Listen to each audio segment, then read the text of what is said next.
आपका स्वागत हो हमारे एजुकेशन एग्रीकल्चर चैनल पर। आप चैनल पर नए हो तो चैनल को लाइक और सब्सक्राइब करें। आज का हमारा टॉपिक रहने वाला है ज्वार की या सोरगम की फसल पर। तो हम देखते हैं सोरगम का बॉटनिकल नेम क्या है। सोरगम का बॉटनिकल नेम है सोरगम बाइकरा। इसका कुल है ग्रेमनेसिया पोएसी। इसमें गुणसूत्र या क्रोमोसोम नंबर है 2n=20। इसका उत्पत्ति स्थान है अफ्रीका। इसमें पुष्पक्रम पेनिकल पाया जाता है। फल प्रकार होता है इसका कैरियोप्सिस। परागण पाया जाता है इसमें बहुपरागण पाया जाता है। अब हम इसके इम्पोर्टेंस या महत्व के बारे में बात करें तो ज्वार को मोटे अनाजों का राजा कहते हैं। सूखा प्रतिरोधकता के कारण कैमल क्रॉप भी कहते हैं। ज्वार के पौधे की पत्तियां छोटी अवस्था में ग्लूकोसाइड गुरिन पाया जाता है जिससे हाइड्रोसायनिक अम्ल एसियन पैदा होता है। जब ज्वार की छोटी पत्तियां अवस्था में ग्लूकोसाइड गुरिन पाया जाता है तो इससे एसियन पैदा होता है जो पशुओं के लिए हानिकारक होता है।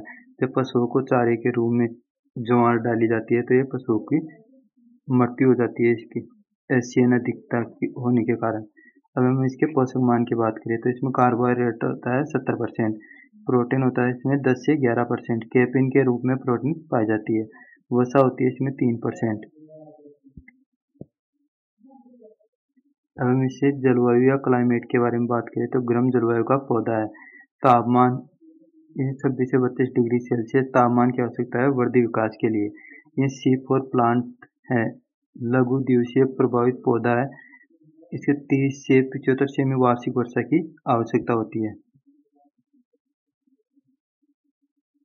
अब हम इसकी सोइल के बारे में बात करें या मृदा के बारे में तो इसको चिकनी दोमट मृदा की आवश्यकता होती है। सोइल पीएच मान 7.5 से 7.5 पीएच मान उपयुक्त रहता है। अच्छी जल निकास वाली मृदा होनी चाहिए।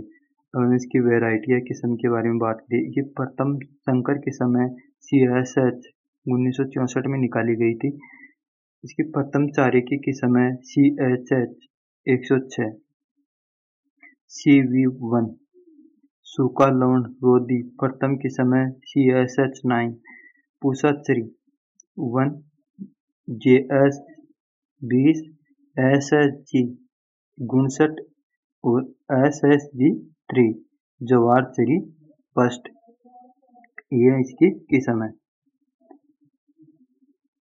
अब इसकी बीज दर या सीड रेट के बारे में बात करें तो दाने के लिए 12 से 15 kg प्रति हेक्टेयर के लिए आवश्यकता होती है और चारे हेतु 40 से 45 kg प्रति हेक्टेयर की दर से हम उपयोग करते हैं।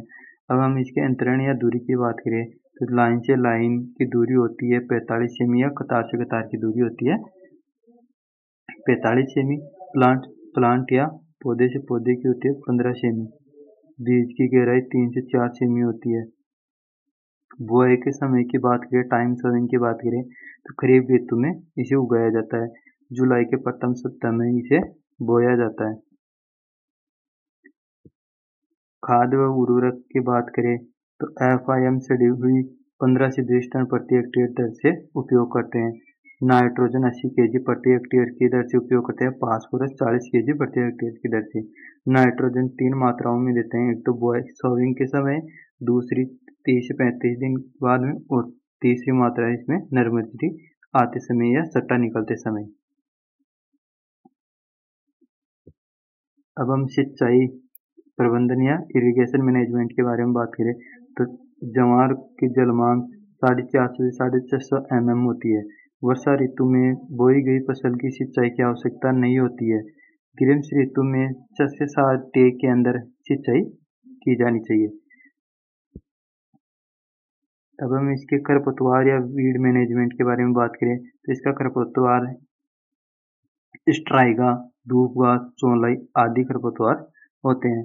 इसके मैनेजमेंट के बारे में बात करें तो बुआई के 20 से 25 दिन बाद निराई गुड़ाई करके खरपतवार को निकालते हैं और खरपतवार नाशी के द्वारा भी यानी खरपतवार कंट्रोल करते हैं, मैनेजमेंट करते हैं। तो एल्ट्राजीन 0.5 kg प्रति हेक्टेयर की दर से 600 लीटर पानी में घोल बनाकर उसको स्प्रे करते हैं।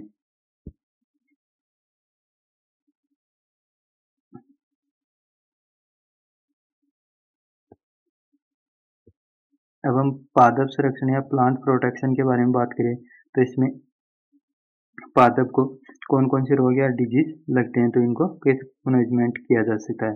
तो इसके बारे में इंसेक्ट के बारे में बात करें तो इसमें सफ़ेद लट, दीमक, फड़का और तना मक्खी, यानी सफ़ेद लट जड़ को काटती है और दीमक भी जड़ को नुकसान पहुंचाती है। फड़का ऊपर वाली पत्तियों को खाता है और तना मक्खी है तने पर छेद कर देती है और तने को गला देती है। तो सफ़ेद लट यह जड़ों को इसको मैनेजमेंट के लिए सॉइल ट्रीटमेंट भी किया जाता है और सीड ट्रीटमेंट करके भी इसका मैनेजमेंट कर सकते हैं।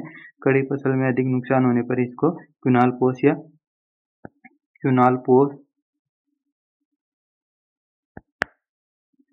पोस या अमीडा क्लोरपिड का बुरखाव करते हैं, यानी इरिगेशन के साथ देते हैं। और दीमक का भी यही उपयोग करते हैं इंसेक्टिसाइड। फड़के के लिए स्प्रे किया जाता है अमीडा क्लोरपिड या मोनोक्रोटोफॉस का स्प्रे करते हैं। तना मक्खी के लिए भी स्प्रे करते हैं। अब हम रोग या डिजीज की बात करें तो ग्रेन स्मट दाना कंडुआ रोग लगता है जो कवक के कारण होता है। ये पौधे के नर्मचर्य या सट्टा निकलते समय दाने के स्थान पर काला कंडुआ या काला दाना हो जाता है, तो वह बीज काला हो जाता है। तो इसको कंट्रोल करने के लिए मैनकोजेब का स्प्रे किया जाता है। अब हम बात करें इसकी हार्वेस्टिंग की बात करें तो चारे की फसल को 45 से 50 दिन बाद कटाई करते हैं। चारे के लिए बहु कटाई वाली चारे की 50 से 55 दिन के बाद कटाई करते हैं। अगली कटाई के लिए 30 से 35 दिन बाद हम दूसरी कटाई करते हैं। दाने वाली फसलों की कटाई हम 25% नमी शेष रहने के बाद उसकी कटाई कर लेते हैं और सत्तों को अलग कर लेते हैं।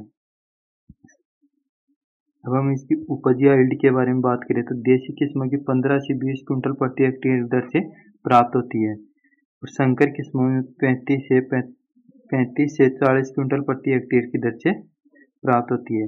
हरा चारा हो जाता है 300 से 400 क्विंटल प्रति हेक्टेयर की दर से।